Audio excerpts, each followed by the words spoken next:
Hi everyone, Nigel Saunders here. I'm here at the Kitchener Waterloo Bonsai Society's club meeting for May, and I brought some trees to give away, so they're over here. So I am giving away my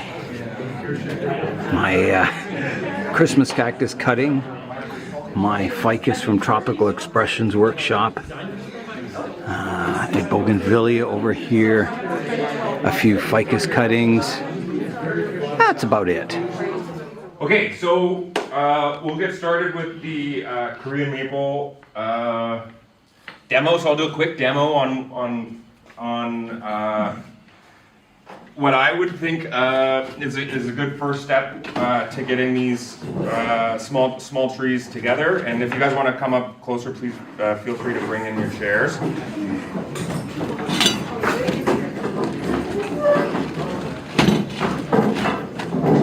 So as you guys are filing in, you'll see two slightly more advanced trees here. Or maybe I'll just wait. So Nigel and I both brought the same species, the Korean maple. And I was really glad because you can see kind of the uniqueness of the leaves here. And you also see that there's quite a variation from seedling stock.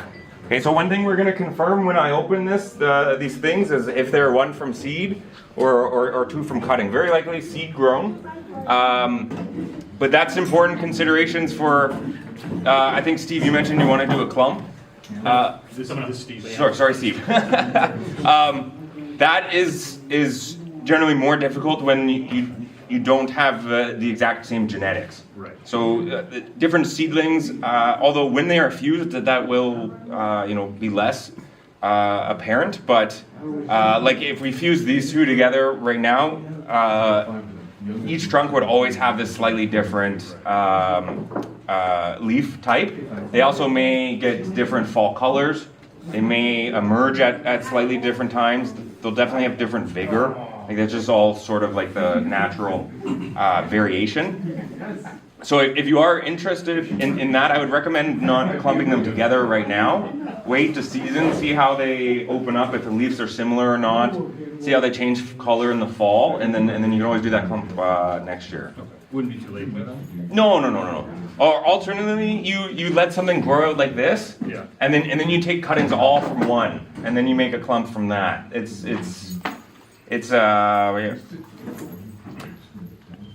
Seeds will fall naturally close together in a forest and fuse. It's not unheard of.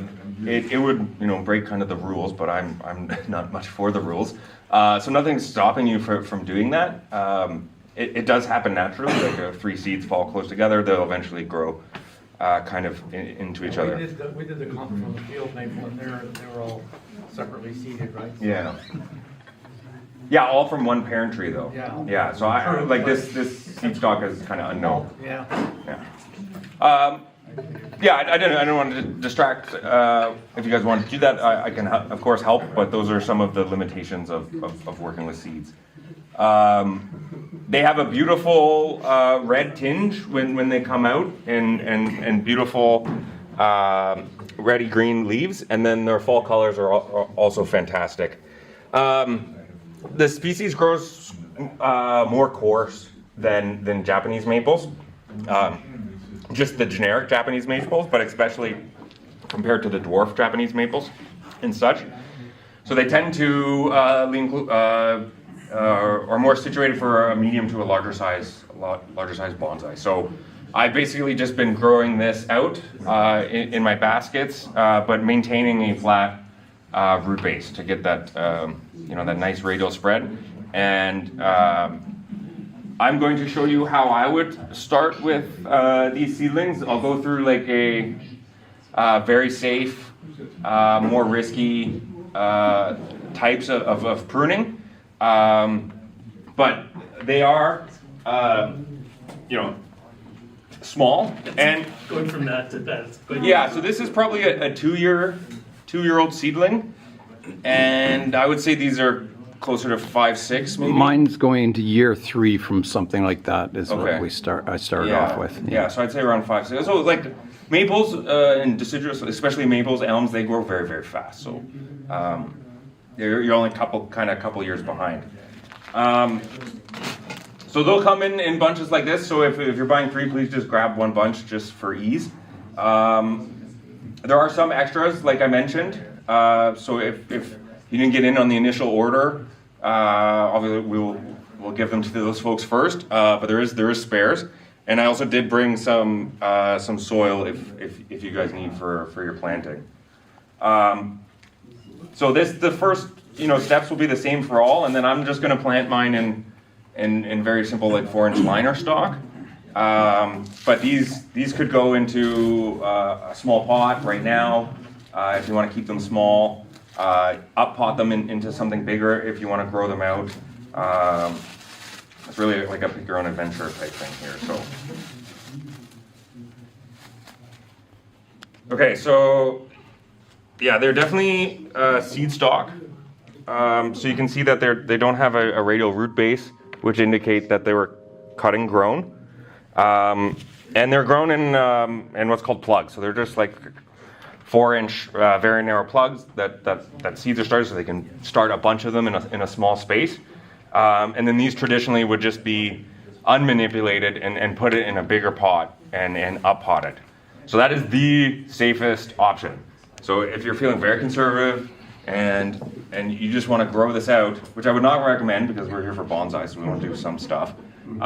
But just doing this into the soil, into a significantly larger pot is the safest route.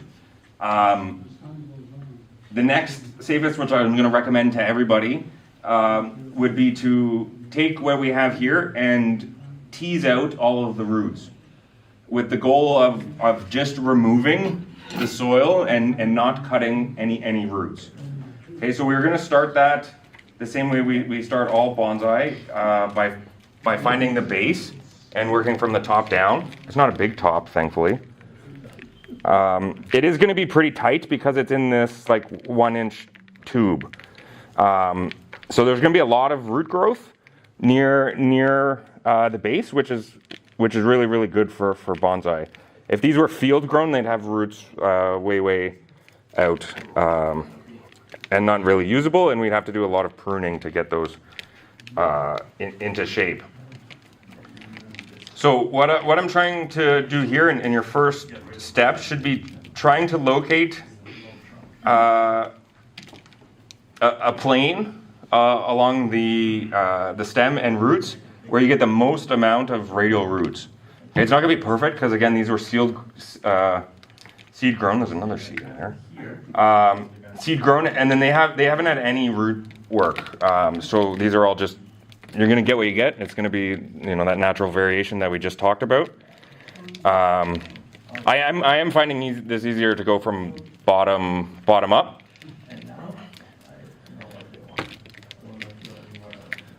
So I would recommend minimal root pruning at this stage. It doesn't seem like it needs much, and the soil is. It's surprisingly not super root bound for being in such a small container. On my tree here, the first year I cut the taproot in half, so that then stimulated the radial roots to grow, and then the second repotting I removed the taproot entirely and it's just radial roots. And it didn't skip a beat, it did fine. Yeah, these are very, very vigorous plants. Yeah.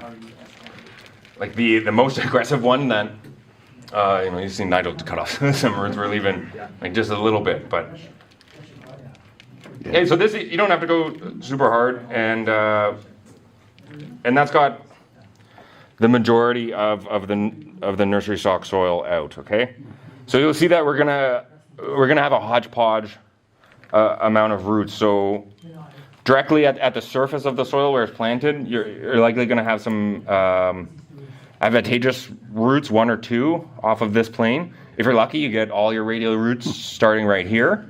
But in this case, you can see that there's actually much more roots going on in the plane below. So if that's the case, you either have to choose, are you going to go from the bottom up and then have this as your radial plane eventually? or are you going to cut off this one single root and start where it's, you know, a little bit better? There's more radial roots down here. And I would tend to the latter. You want to start from a place that has way more, as much radial roots as possible. Okay, so this is most conservative, but still doing something. Okay, so we have here. We would then, you know, put it into our appropriate size container and backfill it in with our soil, and poke it in with our chopsticks. Okay, so I'm going to continue on to what I think is where I will stop. Is, like I said, we're going to remove that one weird root. We're going to identify our root plane, which I think is here, and then, like Nigel says, we're gonna cut the taproot off. Thankfully, these had a finite bottom, right? So they hit the bottom of the stalk, and then kind of stopped growing. Like you can see this taproot, it came out here and then went down. Okay, so it's not a true taproot, but super safe. I'll just cut it off where it stops that. That's going to stimulate, like Nigel said, a lot more roots up here. And this still has in my opinion, more than enough roots to survive. Okay? They're not very wide at this point, right? Because they came out of this one plug, so there's not really much benefit to trying to rake them out and place them radially. What we can do is just try to rake it out in a radial pattern, and that should untangle anything, and that should be good enough at this stage. Okay, so now I have a pretty nice seedling that has, you know, a 1-inch root plane. So this could go into, you know, if I was at my house, I'd put it into my 4-inch or my 6-inch little pond baskets. I let it grow there for a season, and then I'd put it into a bigger pond basket. You don't want to put something small directly into a big pot. Okay, but this, in this case, could easily go into a pot like Nigel has and continue to be grown in this pot, you know, for some time. Connor, Yeah. would you dip that in water so you would see better the radial roots? So you can, Yeah, you so could. you can detangle them a bit more Yeah. and spread them out a little? There's definitely, in my opinion, a point of diminishing return, Okay. where you're just going to damage more roots than getting, you know, the last 5-10% of the native soil over. I'm going to be using a soil that is pretty organic based. It can go in a 100% aggregate, no problem. But this will just help me manage our watering. I don't have to water this as much. Get a larger retention of nutrients, and I just don't want to put all my nice bonsai soil in at this point. So I have a mix of probably 2 to 1. What's this called again? Peat to aggregate. So that still gets a decent amount of aeration, but you know, for seedlings, especially Japanese maple, more water retention capabilities. What's the aggregate? Just perlite? No, so it's perlite, diatomaceous earth, and zeolite. So you're mixing that into that? Yeah. So I have I did this at home. This is like a 2 to 1 ratio of that. Okay, so we can pass this around and take a look. And I'm going to repeat the same operation on these two. Okay, so nice, you know, simple, relatively easy work to do tonight, but almost mandatory first step to getting it on its road to a bonsai. Any questions? No? I just want to mention the pot I have my little Korean maple in is one that Chris Snedden made. That is a raccoon. Raku fired. So it has like metallic glaze on it or something. It's Raccoon glazes traditionally are loaded with copper, so that's what gives them the color. But they're not frost resistant, these ones. So you know, they're very suitable for tropicals. because they retain water. They are still porous. Whereas pots that are frost resistant have been fired to vitrification, what we call vitrification. There's your 25-cent word for today.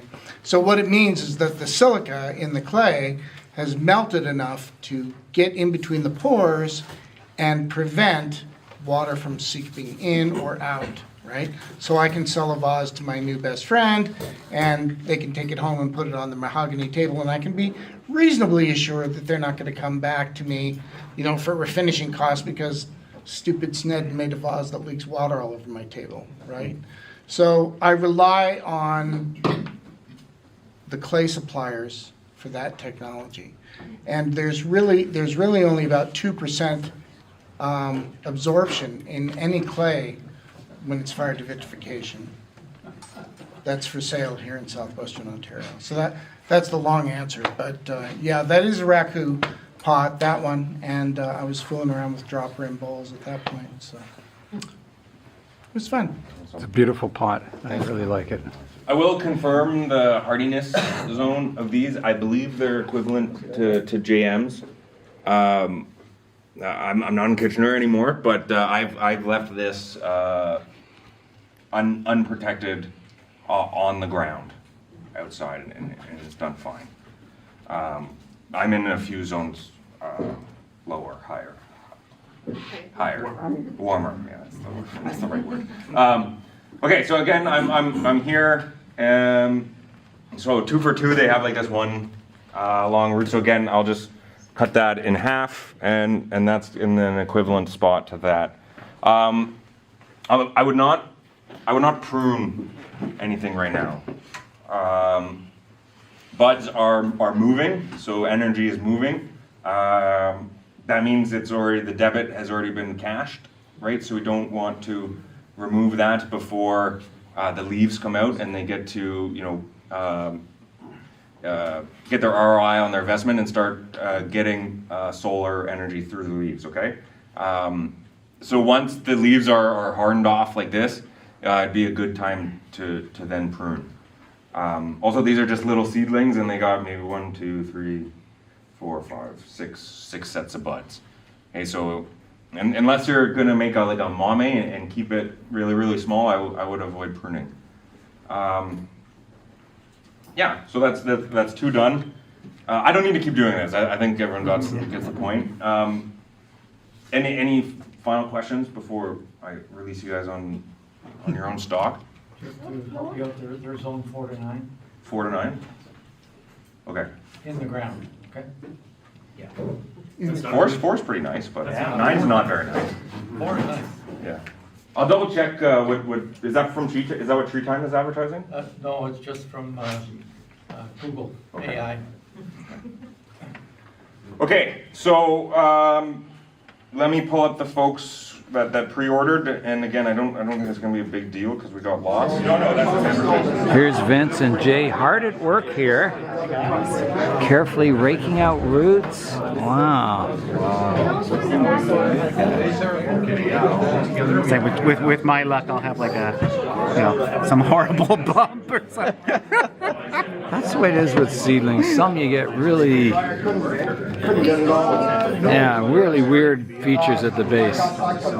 It'll sort itself out eventually, Jay. Chopstick, look at that. The roots grow. Chopstick works real well. There you go. Oh, look at that. That's lucky. That looks pretty good, Vince. Look at all those nice roots, huh? That's got quite a nice one. Yeah. Nice. And what pots are you going to put them in? These ones here? Yeah, I got these little ones. I That'll wasn't sure be how fine. big they were going to be. Yeah, that'll And be then I thought fine. if there was leftovers, I could put a bunch in one. I see. Excellent. okay. Let me get this out of there. Everyone's working. Your indication is Did you take the ficus, Jen? No, Matt did. Matt did. All right. I'm trying to figure out what kind of, I think It's a tiger bark. it is a tiger bark? Yeah. That was given to me by Tropical Expressions. Oh, that's I did a workshop, and the root system had a big Y And so I chopped the one leg off. That's what that big scar is on the other side there. Oh, okay. So now the other leg, which had very few feeder roots, is taking off, and it's starting to grow with a bit more vigor now. So it should do well. Here is George's black locust. It's looking really, really good. Nice. Yours is much more graceful than mine. Been wired. Okay. I wasn't Big cut sure coming up. Because I said, like, when they came in, I think they had got hit by a hard frost or on the tree. Yeah, that'll be I'll good. clean it up then. Yeah. Nice, George. Everyone is working away at their trees. This looks like you're putting 3 together. I would do it Wow. Wiring them out, spread them out. Nice. or every third day or something like that. They should do well. And then